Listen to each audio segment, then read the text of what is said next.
hold up an egg and say, this is your brain. Anyone born in the 80s knows what's next, right? Into the frying pan. This is your brain on drugs. Or no, this is drugs, right? Like, that is glued in our memories if you're children of the 80s. Is that still going? Facebook just did something weird. Okay. Totally glued in your brain if you're a child of the 80s, right? This is your brain. This is drugs. This is your brain on drugs. Why is that? Because we saw that ad dozens, if not hundreds of times, because it was pretty doggone good marketing. Now, did it help in the war on drugs? Apparently not, according to statistics, but the point is that marketing is entrenched in our society and it is designed to dig its way into our brains and impact what we remember, impact how we make decisions, and impact what we are drawn to, right? That's the whole point of marketing. So how in the world, with all of these billions of dollars, 1.7 billion dollars just on digital advertising to children, which is only about 40% of advertising aimed, 30 or 40% of advertising aimed at children. So multiple billions of dollars are spent each year by companies trying to sell something to get your kids to ask you to buy that thing. And even more for teens who have their own money. I want to raise kids who are marketing proof, who understand that out there are companies trying to sell them things and that not all those companies are completely honest and that not all those things are things that they want to buy. So today, this is just the tip of the iceberg. This is not a complete comprehensive guidebook because that would literally be like a 12-chapter book that you'd have to order. We're just going to talk tip of the iceberg on how we can start to train our brains as parents here at the Healthy Parenting Connector, where we want to raise healthy, independent adults. How can we train our brains to institute some systems in our families, to have some phrases that we say, to have some habits that we build in our children so that they are marketing proof? Okay. If I don't think I can screen share, but if you start looking up old ads from like the 50s, the 40s, and before, they're so funny to us now. I mean, we can see right through them. For example, for a better start in life, start cola earlier. And it's a picture of a baby, like barely 1 year old, from the Soda Pop Board of America. And nothing does it like 7-Up. Why? We have the youngest customers in the business. Again, a baby, definitely less than 1, maybe 8 months old, sucking down a 7-Up in the image. And of course the smoking ads were hilarious, right? More doctors smoke Camels than any other cigarette. The doctor's choice is America's choice. Oh, what could have been farther from the truth than to say that starting soda early and smoking cigarettes are good for your health, right? And hopefully decades from now, when we look back at some of the ads now for processed foods in particular, we're going to say, oh my goodness, people were so silly. I look at a lot of processed food ads now and I already say that. So how did I get to that point? Why do I not trust marketers? Well, that's the first thing I want you to teach your children, okay? We're going to talk about 3 points today. And the first point is that people who sell stuff want to make money. We want to discuss with our kids when we see advertisements, whether it's maybe in a kid's magazine or on a TV show that they're watching or on YouTube. Kids, 95% of shows that kids watch on YouTube have advertising included. So we've got to give our kids some armor, give them a shield against all of this barrage of information coming at them, which is, not completely honest. We need to talk about how, these people are trying to sell you something. They want your money. And they might not always be doing this completely honestly.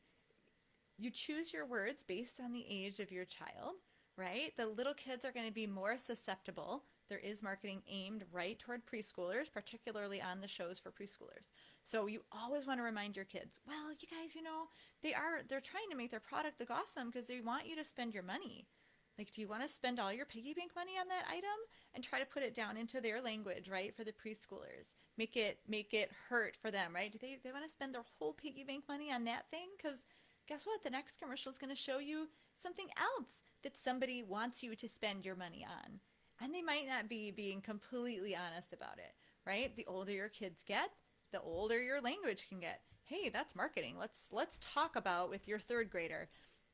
Let's talk about what you see in that commercial that is some language that's trying to convince you of something, right? Do you think that that's completely factual? Do you think that's completely true and honest? And just talk to them about it. And particularly when you see those ads that you know are twisting, right? So, oh, like this cereal will help you have a better day at school, or this cereal will help you lose weight. You're going to want to talk to your kids about, do you think that's really true? What if you ate nothing but that cereal? Like dig into the science behind some of those ads. But over and over again, your kids need to be reminded until it's a part of their being and a part of their consciousness that people who are advertising are people trying to sell stuff and they want your money. Okay? And hopefully that will put up a guard in them, right? Because they don't want to spend all their money all the time. That needs to put up a guard, whether it's for a toy-like product or a food-like product. We need to teach our kids to be a little bit skeptical and to understand the intent behind marketing, right? And that's just conversation. It doesn't take extra time. You don't need to have a class on this or read a book on it. Just make that part of your family life when you're seeing advertising together. And PS, extra bonus on this tip number one, is make sure that you are seeing advertising together sometimes, right? If your child is only watching YouTube by themselves and never watching anything with advertisements with you, you're really selling yourself short and you're missing out on an important opportunity to have these conversations, okay? So, we know this. Parents should know what their kids are watching, but they also sometimes need to be watching together, whether that's you, bringing yourself down to the level of a cartoon or watching something like American Ninja Warrior, right? Or having, like, my husband will have a game on sometimes on a Sunday afternoon in the background. And I'm always, my 6-year-old is always like glued to the screen, even if it's on mute. I'll say, you have better things to do with your time than watch commercials for things you don't need that you can't hear anyway, right? And again, it's just creating that family culture that we don't need to be drawn in by commercials. So that's number one. Make sure your kids know that people who are writing advertisements want to sell things, they want your money.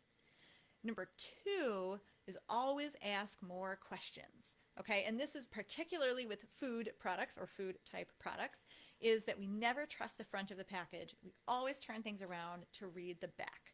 Okay, so we do that a lot in our house. We'll talk about, wow, like there's so much added sugar in this barbecue sauce.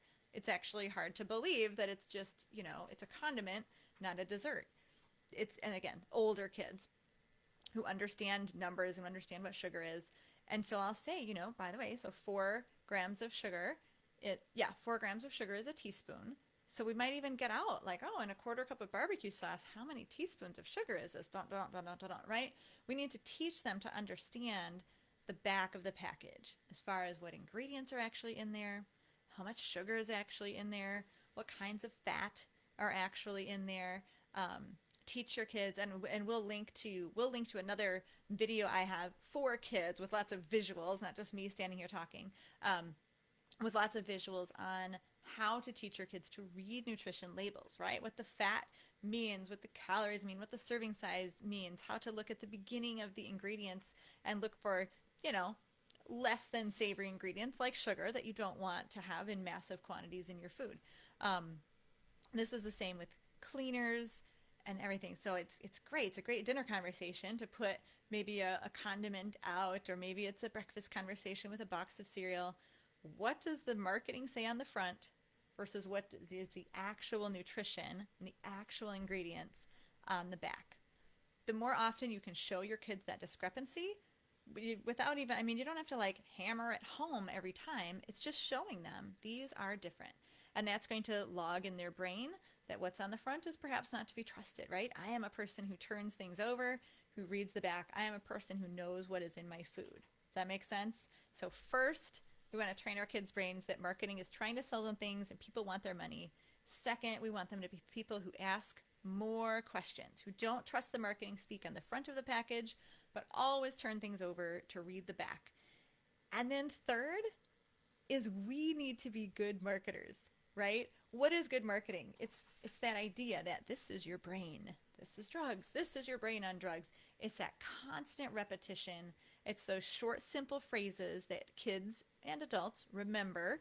And I challenge you right now to think of a jingle Think of a jingle or some phrase, some slogan that you remember from your childhood. Something that totally is wasting your brain space, right? That you probably don't need to remember. But marketing did a really good job getting that into your brain. Guarantee you have some from childhood. So why don't we use that as parents, right? As parents, we need to have short, pithy, catchy phrases that we repeat over and over and over that may, if possible, have a visual that we can use to market our own family culture, so to speak. So, for example, particularly when we go hiking and are outside, particularly in our family at the beginning of the pandemic, we said, you know, we have a family motto, and that's that Kimballs are flexible, Kimballs are strong, Kimballs are tough, right? That's how we hike. Kimballs are flexible, Kimballs are strong, Kimballs are tough. Our little guy always adds like, Kimballs are smart or something. He's so funny. But the point is, it's short, it's catchy, it's something that we're going to say over and over and over. And maybe you have something like that for food, you know? Our family reads the back of the package. It doesn't have to rhyme, but it could. And so that's kind of my challenge for you today is talk with your spouse, talk with the grandparents, anyone else who sort of co-parents with you, and try to figure out if you can have somewhat of a family mission statement, somewhat of a family mantra, something that you can say over and over, or many things, many slogans that can market the life you want your kids to lead to them. Okay, we can use marketing to our advantage. You probably want to have a slogan or two at the table. Like for us, it's finish your first before you have seconds. Our kids are supposed to say it's not my favorite instead of ew and gross. These are slogans that have been drilled into my kids' head, and it's definitely part of their being. You know, we eat our veggies first would be a great family mission statement at the table. You know, Kimball, the Kimballs always, what? Kimballs always read the back of the package? Kimballs always say please and thank you. Whatever you want your kids to hold dear, use a little marketing, use a little jingle that we can repeat and use that kind of neuroscience of marketing to get that into the kids' heads. Okay, so really only 2 tips on how to marketing proof your kids. But hey, if they've got positive, affirming jingles and slogans in their heads, hopefully they'll have a little less room for some of the marketing slogans that the food processing industry and the toy companies want to be in there. I want my kids to be resistant to marketing. I want them to have a little bit of a skeptical mindset. And I want your kids too to not be sucked in to marketing speak, to not spend all their money or spend all of your patience begging you for items that they don't need, right? Particularly at Kids Cook Real Food, food products that will not serve them well, that will not nourish their bodies, and will not give them the healthy lives that we want them to lead as we raise these independently thinking adults, right? So how can you raise a marketing-proof kid? Let them see through the marketing, make them turn over all the packages and ask more questions, and put positive, affirming slogans about your own family culture into their minds.